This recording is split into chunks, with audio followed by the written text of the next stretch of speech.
नमस्कार, मी प्राध्यापिका पद्मजा पुणसे निंगोट माझ्या यूट्यूब चॅनलवर आपले सर्वांचे खूप खूप खूप मनापासून स्वागत करते।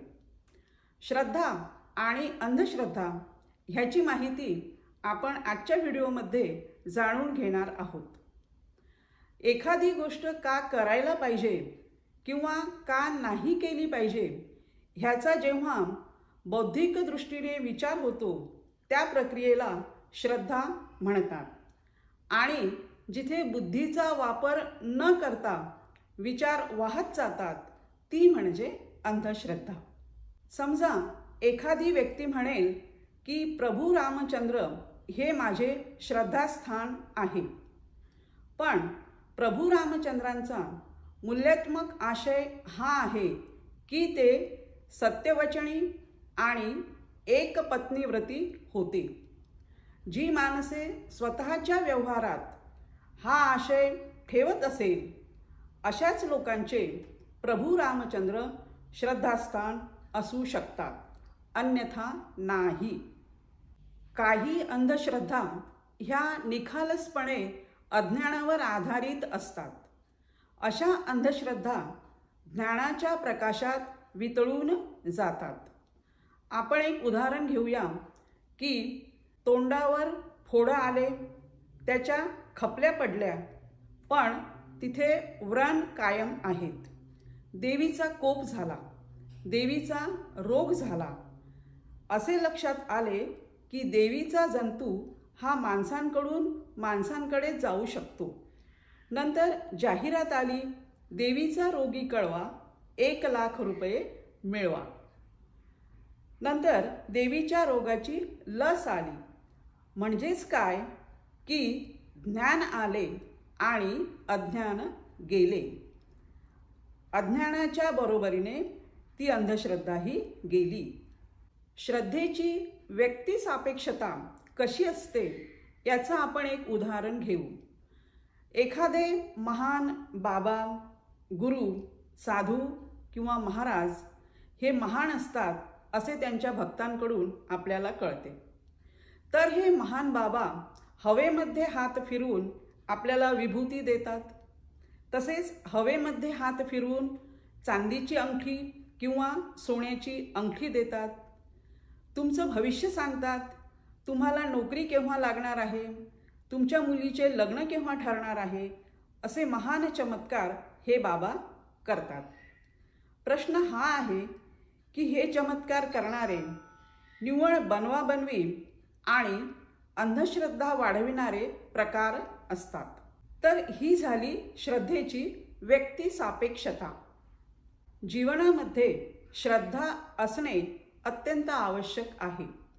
आपण दैनंदिन जीवनातील एक उदाहरण घेऊया की तुम्हाला दवाखान्यात जायचे आहे आणि एकाच लाईनमध्ये 10 ते 12 दवाखाने आहेत, पण तुमची ज्या डॉक्टरांवर श्रद्धा असेल तुम्ही त्याच दवाखान्यात जाता। तसेच तुम्ही मार्केटमध्ये गेलात आणि तुम्हाला कोणतीही वस्तू विकत घ्यायची असेल तर ज्या दुकानदारावर तुमचा विश्वास असेल त्याच दुकानामधून तुम्ही वस्तू खरेदी करता। तर काय की श्रद्धा म्हणजे विश्वास। श्रद्धा ही आपल्याला दृष्टांतामधून मिळते, व्यावहारिक अनुभवामधून येते।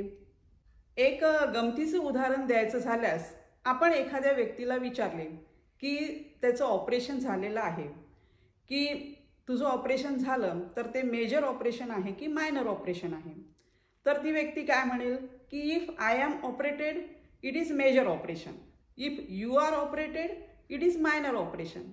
मीन्स माझी जी असेल ती श्रद्धा आणि तुमची जी असेल ती अंधश्रद्धा। श्रद्धा आणि अंधश्रद्धा यांच्यामध्ये पातळ सीमांकन रेषा आहे असे म्हटले तरीही चालेल। There is a thin line of demarcation between faith and superstition.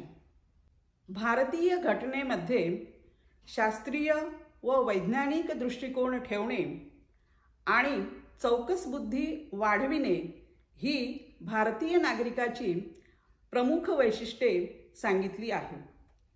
मी हे का करू किंवा का करू नये हा प्रश्न प्रथम स्वतःला आणि नंतर इतरांना विचारण्याचे धाडस केल्यास हा गुंता लवकर सुटू शकतो. श्रद्धा म्हणजे विश्वास. अंतिम विजय हा सत्याचाच होतो असे आपण म्हणतो. मूल्यविवेकता, कृतिशीलता आणि भावना प्रधानता ही श्रद्धेची प्रमुख वैशिष्ट्ये आहेत. श्रद्धा म्हणजे कार्यकारण भावाचा प्रभाव आणि अंधश्रद्धा म्हणजे कार्यकारण भावाचा अभाव.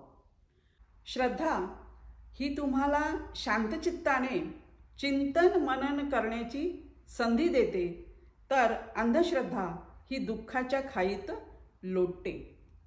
अंधश्रद्धेला बळी पडू नये आणि जीवनामध्ये श्रद्धा असणे हे अत्यंत गरजेचे आहे. असेच हसत रहा, आनंदी रहा.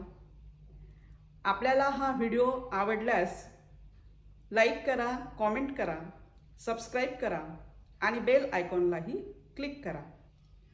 असेच भेटत राहू माहितीपूर्ण व्हिडिओसोबत.